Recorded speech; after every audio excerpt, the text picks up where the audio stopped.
Chase McGrath for the win for the Volunteers. From 40, on the way, a knuckleball. He got it!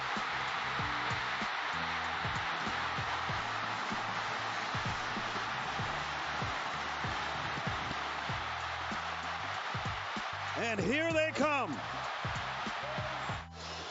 Another look at the game's final play. That would make things a lot easier for Mahomes, and he's going to have an opportunity at the end here. 1st and 10. Mahomes intercepted! And that's Taron Johnson with the theft. Unbelievable. So I think... Yeah. Little glitch there. This is interesting to see. Your daily sports podcast. What a football weekend it was. One of the best football weekends I can remember. October is an intense time. There are baseball playoffs happening as well. Feel bad for baseball because no one cares when Saturday gets here. People are like, oh, yeah. Huh. Phillies advance. We'll talk about that. We'll talk about the Stros. But what a football weekend. You heard the Vols knock off Alabama. Remember, like, rate, review, subscribe to the podcast, YouTube, etc., etc. Not over that phrase. I don't feel bad about it. Upsets abound in the National Football League, and I guess technically upsets abound in college football as well. Alabama had looked very weak this year. A&M almost got them. Texas probably would have gotten them without their star quarterback getting hurt, and they go to Tennessee and they get beat. Bryce Young is good. Holy shite. What a good quarterback that guy is. But Tennessee knocks him off with a game-winning field goal there.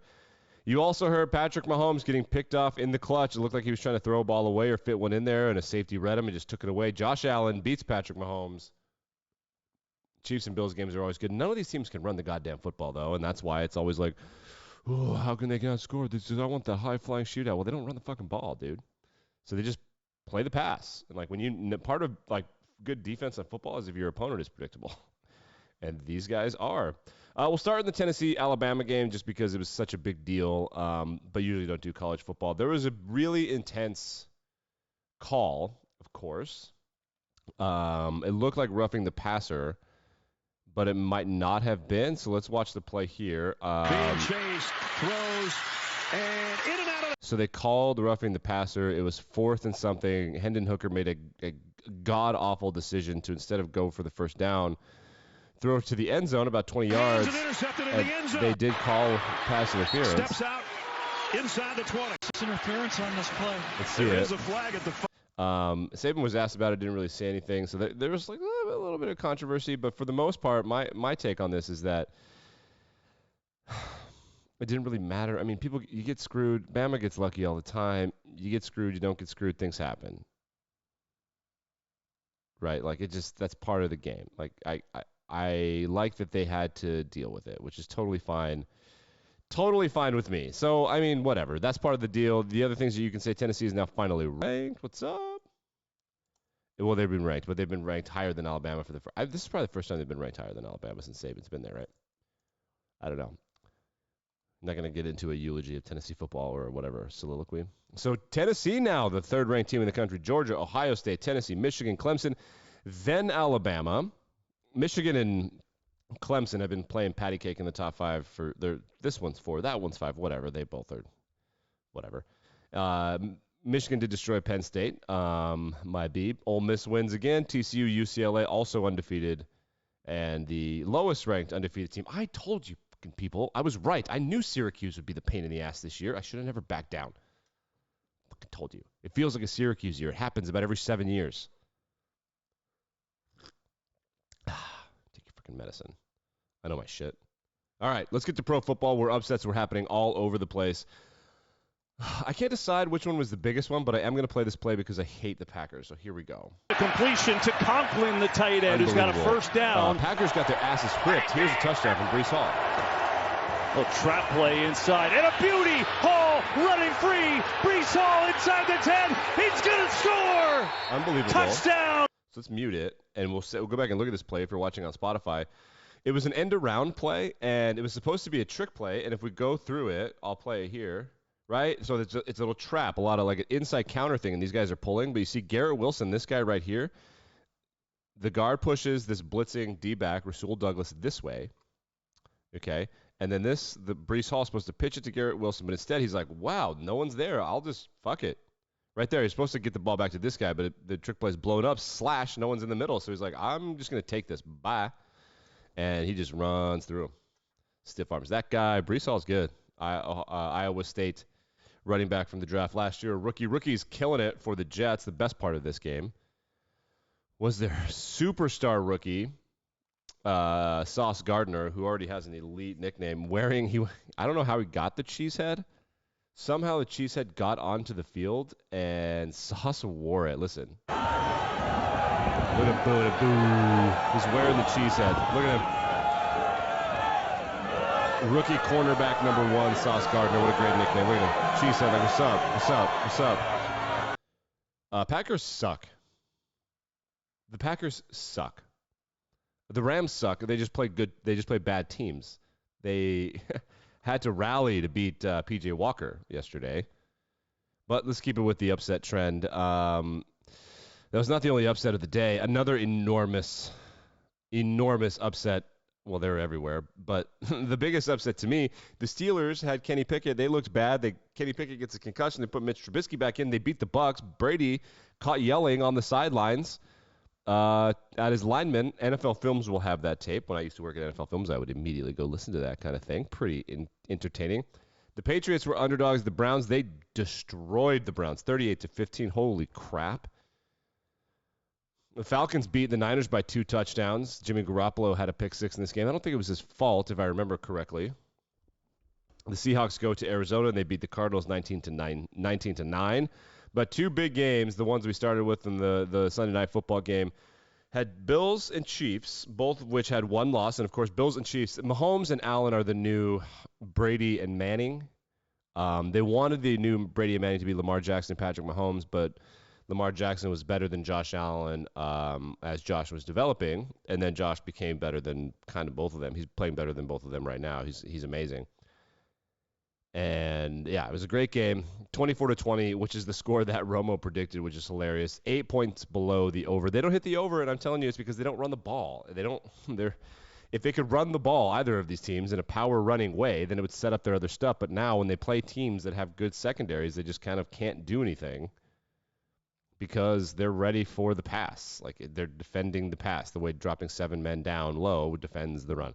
So that was a big game. Patrick Mahomes threw 2 interceptions, one of which was on when he does that kind of scrambly shit near the goal line and he just throws one up and it always seems to work out for them. Well, the Bills are good, and it didn't work out. He threw a pick, and then he threw a pick in crunch time. That was, again, him trying to do too much. Him and Josh Allen both in crunch time against good teams have a tough time taking their medicine and just understanding the chess game of like, fuck it, I'll just try again on 3rd down. And that screwed Patrick Mahomes twice, and that's why the Chiefs lost. So Josh Allen outplayed him. Then the Cowboys and the Eagles, they always make us watch this goddamn game in primetime, and it's never worth it. But this time it was. The Eagles and the Cowboys, 2 really good teams. The Cowboys are elite defensively, but they have Cooper Rush, and he sucks. But that's fine. He's a backup. He's supposed to suck. He's an excellent backup. He's 4-0 in his first 4 starts. Cowboys come back down to earth at 4-2. The Eagles stay hot. They're starting to get figured out a little bit. I think that they could use a little break in their schedule. Because the Lions scored a bunch of points on them, and then they destroyed the Commanders and the Jags. They looked good, but it was only a 1-score victory. And then they sneaked by the Cardinals. They beat the Cowboys last night by 9. They have the Steelers. They have a bye week? Next Saturday's not the 30th, right? Yeah, so they have a bye week this week, and then they have the Steelers. It's not a good time for the bye. The Eagles are completely healthy. They don't need it at all.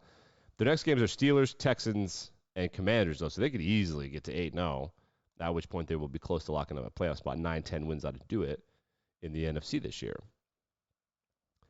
Is that it for upsets? There are upsets everywhere. The Jets beating the Packers, man, that was banana land. I cannot believe that happened. The way that it did, final score of the Jets-Packers game was 24. Was it 24? 24-10, I think. Yeah, 27-10. It could have been worse. They kicked a field goal to make it 27-10, but they could have scored to make it 31-10. Aaron Rodgers got benched, or they pulled him out because of whatever. Quinnen Williams for the Jets. If you want to sound smart, Quinnen Williams was the 3rd overall pick, 2019. Whew, he looks like it now. Damn, that guy can play some ball. Joe Burrow and Jamar Chase make their return to the Superdome in NOLA for the first time since they won the national championship with the greatest offense in college football history. And they come from behind to beat the Saints. Jamar Chase with a big home run touchdown. Well, kind of. It was like an 8-yard thing, and then Tyrod Matthew looked slow, and the guy that was guarding him, I forget his name, looked bad. And so he took it to the house, but the Bengals look good. All right, let's go to some baseball. I just want to update you what's going on in the land of baseball. Is there anything else I want to talk about? Oh, yeah. We'll end with this. Actually, gotta make fun of some people. Tennessee.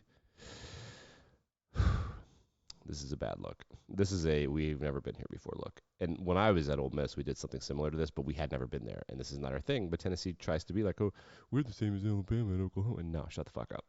No. So they storm the field, which Bama people don't storm the field anymore, obviously. They storm the field. They take the goalpost down. They walk him to the Tennessee River. It was electrifying. It was awesome. But now the University of Tennessee says that they need help from the people to pay because it's a fine and you need new goalposts. And so they've set up a fundraising thing. And they're getting roasted on the internet, and rightfully so. I cannot believe that they're just, dude, pay the fucking bill. So here's the tweet from Tennessee. It says, y'all remember how we tore the goalpost down, hauled them out of Neyland, and dumped them in the Tennessee River? Yeah, that was awesome.